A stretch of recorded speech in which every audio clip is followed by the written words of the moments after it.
न मालमवा। दादो, दादो, दादो क्या? तो आपको तो बहुत तेज बुखार है दादो। डॉक्टर को फोन करता हूँ।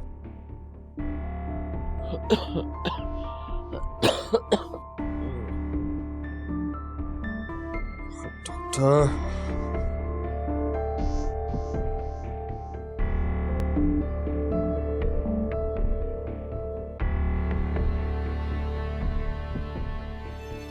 डॉक्टर मैं सारंग बोल रहा हूँ। डॉक्टर, डॉक्टर दादू की तबीयत बहुत खराब है। प्लीज प्लीज फौरन आ जाइए। मैं गाड़ी भिजवाता हूँ। जी थैंक यू डॉक्टर। दादू,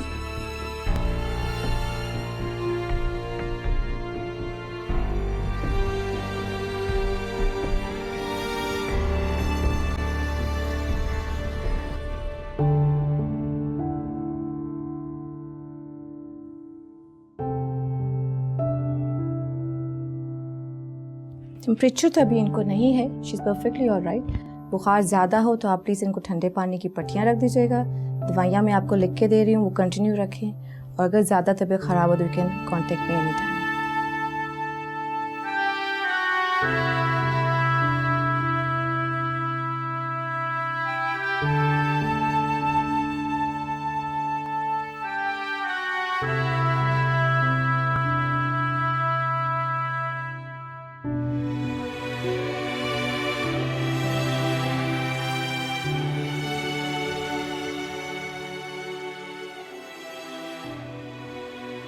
दादू आप भी ना।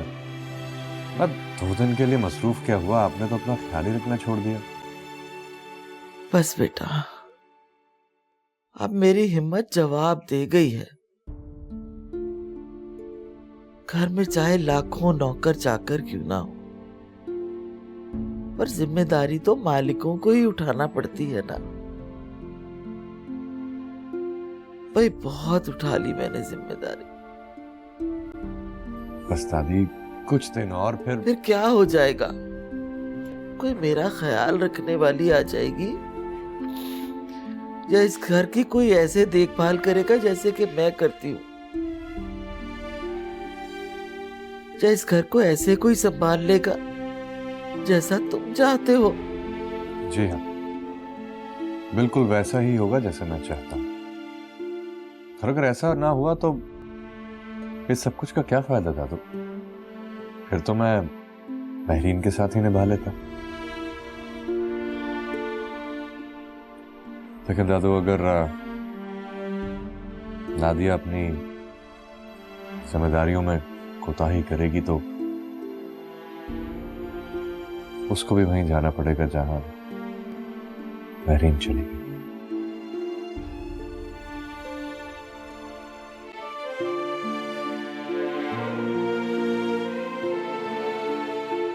अब अपना ख्याल रखें प्लीज। जी जरूर बेटा। आखिर आप सबको बता क्यों नहीं देते कि नुमान भाई ने दूसरी शादी कर लिया? मुझे अब किसी बात का कोई खौफ नहीं है। ये सब किस्मतों के खेल हैं। अगर किस्मत में ये लिखा था होना तो हो गया। मुझे इसी बात का डर था सना। मैं इसलिए अब तक ये सब कुछ छुपा रहा था कि हिनाबाजी को पता लगेगा और वो जज्बात में के कोई भी गलत कदम उठाएंगी। मुझे एक उम्मीद थी कुछ दिन ससुराल से दूर रहेंगी ना तो अंदाजा हो जाएगा कि क्या अहमियत होती है ससुराल की। हो सकता है कि फिर अपने घर भी वापस चले जाते। देखो हो सकता है वो अपनी सौतन भी बर्दाश्त कर ही लेती, लेकिन है ना हमारी तो मेरे अंदाजे से कहीं ज्यादा बेवकूफ और जल्दबाज निकली। आप अपनी बहन को अच्छी तरह जानते हैं। जब नुमान भाई की जिंदगी में उनके सिवा कोई भी नहीं था, फिर भी वो उन पे शक करती थी, उन्हें बदकिरदार समझती थी। आए दिन किसी न किसी लड़की के साथ उनका नाम जोड़ देती थी। इसलिए वो दूसरी औरत का वजूद अपनी जिंदगी में बिल्कुल बर्दाश्त नहीं करेंगी। अगर ये रिश्ता ख़त्म होना है तो होकर रहेगा।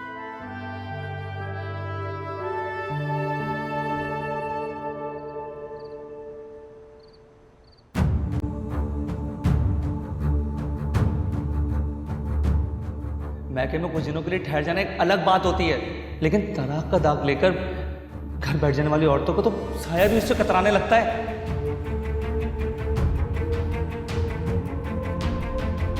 तुम औरत होके उसके सामने झुकने को तैयार नहीं। वो मर्द है, मर्द कभी नहीं झुकेगा।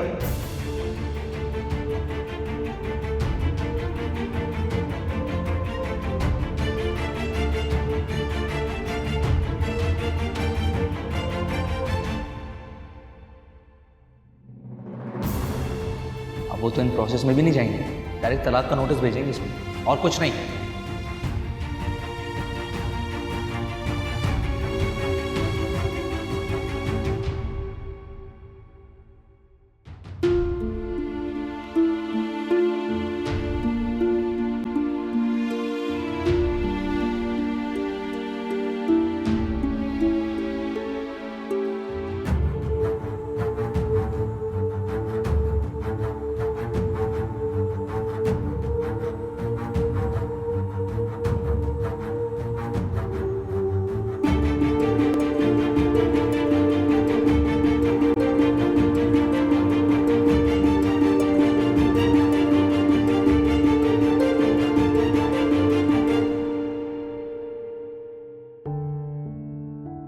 किस्मत इतनी नाकाबिल एतबार क्यों है? कभी हमारी किस्मत में वो क्यों नहीं होता जो हम चाहते हैं?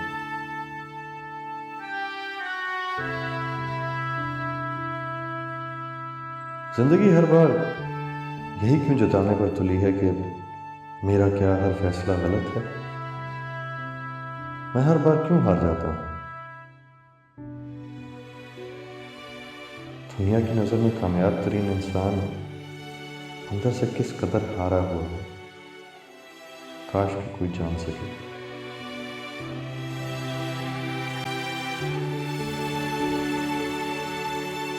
जब जब मैंने जिंदगी जीने की कोशिश की, नाकाम रहा।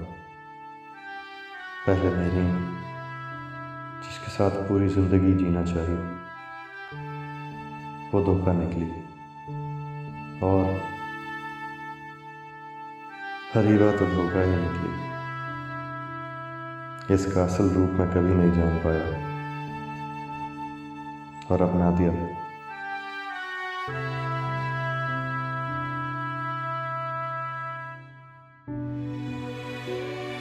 पता नहीं इस बार मेरा फैसला दुरुस्त है या नहीं। कहीं दादी के खदशात दुरुस्त साबित हुए तो।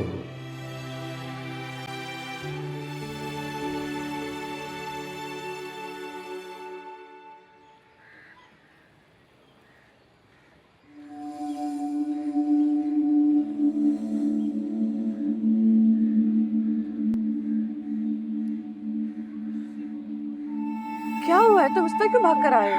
मुझे लगता है मेरा कोई पीछा कर रहा है। कौन पीछा कर रहा है? तुम्हारे बाप के गुंडों के अलावा और कौन हो सकता है? मेरा बाप किसी पे पीठ पीछे वार नहीं करता। मेरे बाप से पूरा शहर कांपता है। उन्हें क्या जरूरत है तुम्हारे पीछे इस तरह आने की? और वैसे भी अगर उन्हें आना होगा तो वो डायरेक्ट घर आएंगे। दरवाजा मत खोलना, ये वही होंगे।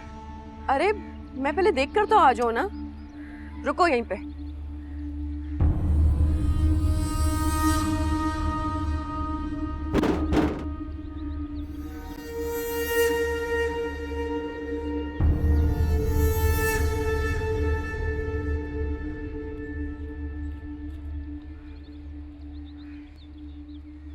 जाओ यहाँ से, कोई गेन वेन नहीं आई।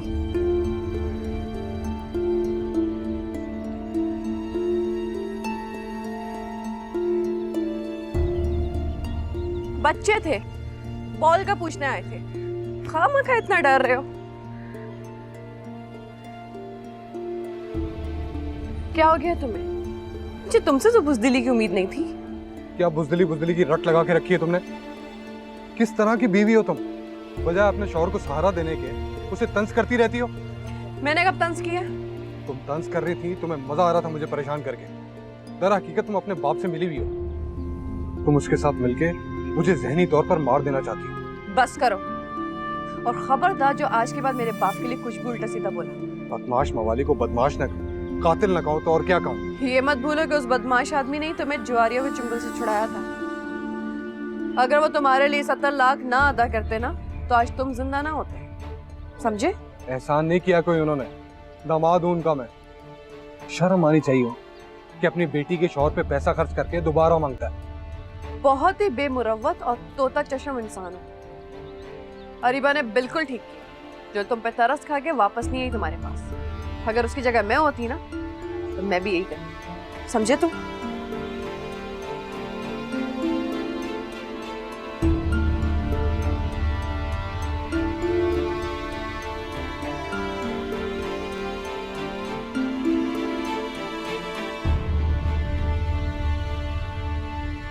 अरीबा, मैं ये सोच रही हूँ कि तैमूर के अब्बा ने जो जमीन तुम्हारे नाम लिख कर दी है वो जमीन हम बेच देते हैं और उन पैसों से किसी अच्छी जगह पे कोई खूबसूरत सा अपार्टमेंट खरीद लेते हैं।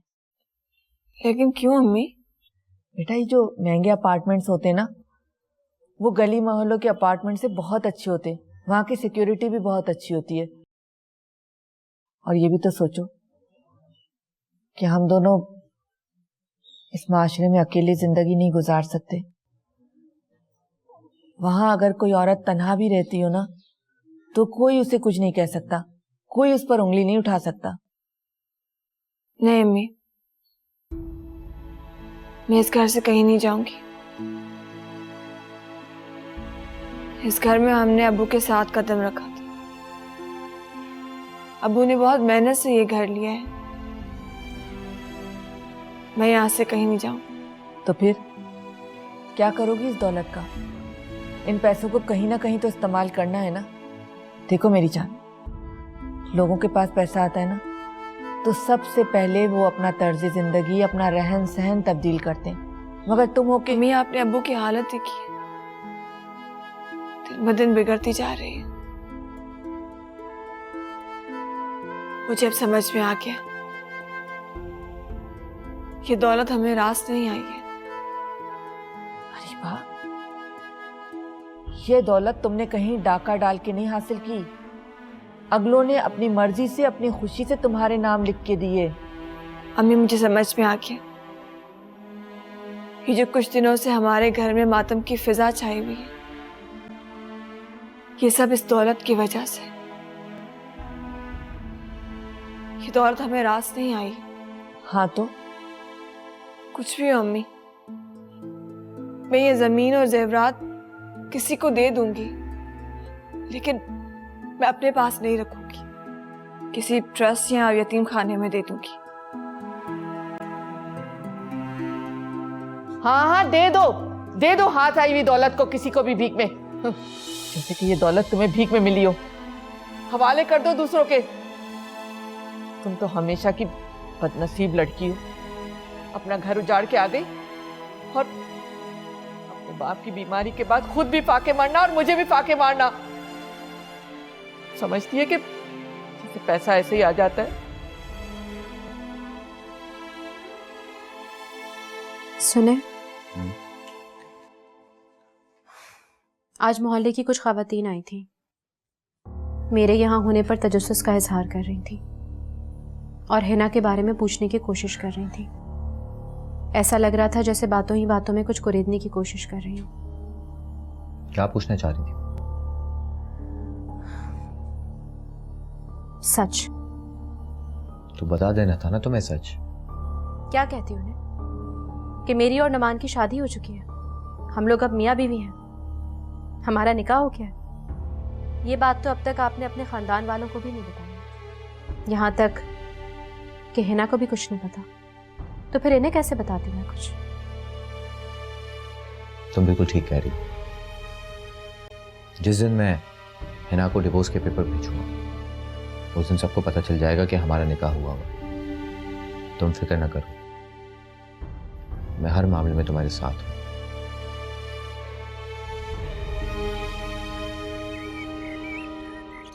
ये तुमने क्या किया? मैंने तुम्हें क्या कहा था और तुमने करके क्या आई हो? फजूल की इधर उधर बातें करके आ गई। अम्मी, आपको क्या हो गया? अभी हमारी शादी को दिन ही कितने हुए कि मैं उनसे ये डिमांड कर दूं कि आप अपना घर मेरे नाम कर दें? तुमने कोई इतनी बड़ी डिमांड नहीं की। तुम उसकी बीवी हो नौमान की। जितना हक घर पे उसका है उससे ज्यादा तुम्हारा है। और इसमें बुरा मानने वाली कौन सी बात है? अगर तुम नौमान को कह दो तो नौमान बुरा मानेगा। अब देखो, सना ने अपने मियाँ को हक महर में मकान लिखवाने को कहा था, हुआ ना? अम्मी देखिए, मेरी बात समझने की कोशिश कीजिए। सना अरशद की दूसरी बीवी नहीं है मेरी तरह। अगर अरशद ने हक महर में मकान उसके नाम करने की बात की थी तो वो कर सकता था, लेकिन मैं नहीं कर सकती। मैं नुमान की दूसरी बीवी हूं।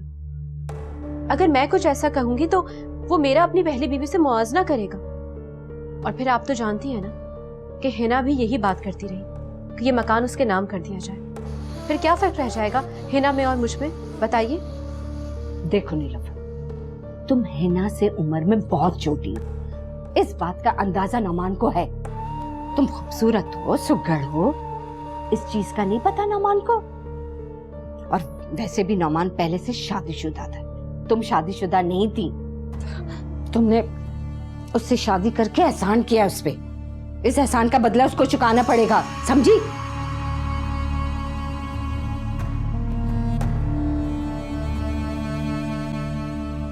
नादिया, आजकल दादी की तबीयत बहुत खराब रहती है।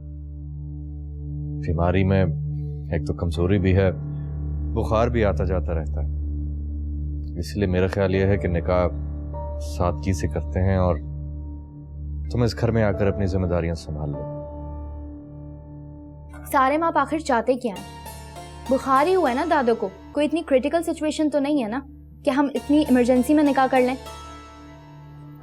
सारे, मेरे लिए मेरी शादी के बहुत सारे अरमान हैं जो मैं इस तरह से अधूरे नहीं छोड़ सकती। आखिर आप चाहते क्या हैं? कि मैं शादी के बाद आपके घर आ जाऊं और आपकी दादो की खिदमत करूं, उनकी तीमारदारी करूं?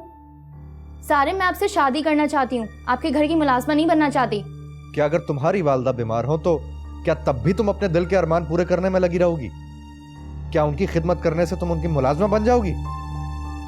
सारे,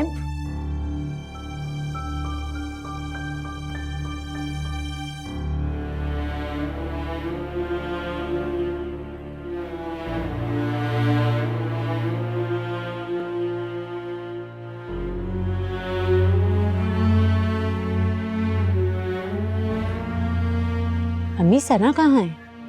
सना सुबह से अपने घर गई हैं अरशद के साथ।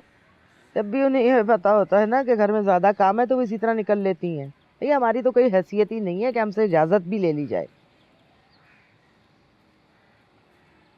क्या सोच रही हो? अम्मी, मुझे लगता है कि सना वहाँ किसी खास मकसद के तहत गई है। क्या मतलब? मुझे डर है कि कहीं सना वहाँ जाकर नुमान के कान ना भर दे। वो तो चाहती ही यही है कि उसका भाई हमेशा के लिए अकेला रहे, ताकि सारी जायदाद वो खुद से हथिया ले। फिर तुम क्या कहती हो? अम्मी, मुझे तो पूरा यकीन है कि मेरा घर बर्बाद करने में सना का 100% हाथ है, क्योंकि नुमान उसकी सुनता है, उसकी मानता है। अगर सना चाहती तो एक दफ़ा नुमान से कहती, वो उसकी सुनता ना, लेकिन वो चाहती ही नहीं है कि मेरा घर आबाद हो। लेकिन अम्मी, मैं भी उसे माफ़ करने वाली नहीं। अरशद के इतने कान भरूंगी सना के खिलाफ कि वो खुद ब खुद सना से बदगुमान हो जाएगा, जैसे नुमान मुझसे हो गया।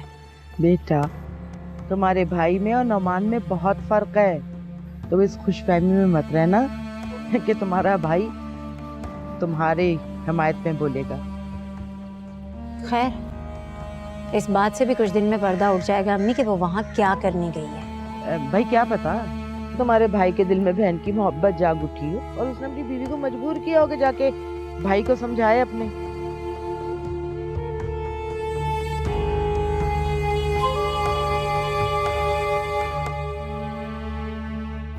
आए न मालूम वो कल मैं अम्मी के साथ बाजार गई थी, मैंने सना को वहाँ किसी के साथ देखा। क्या? मैं समझा नहीं। तुम समझे नहीं या समझना नहीं चाहते हो? मैं जानता हूँ कि आपकी तबीयत ठीक नहीं, और ऐसे में मैं बहुत सेल्फिश होकर सिर्फ अपना और अपनी दादू के बारे में सोच रहा हूँ। मैं कल क्या ही अच्छा होगा कि अगर आप एक दफ़ा रीबा से पूछ लें, कहीं ऐसा ना हो कि हम उसकी मर्जी के बगैर ये कदम उठा लें।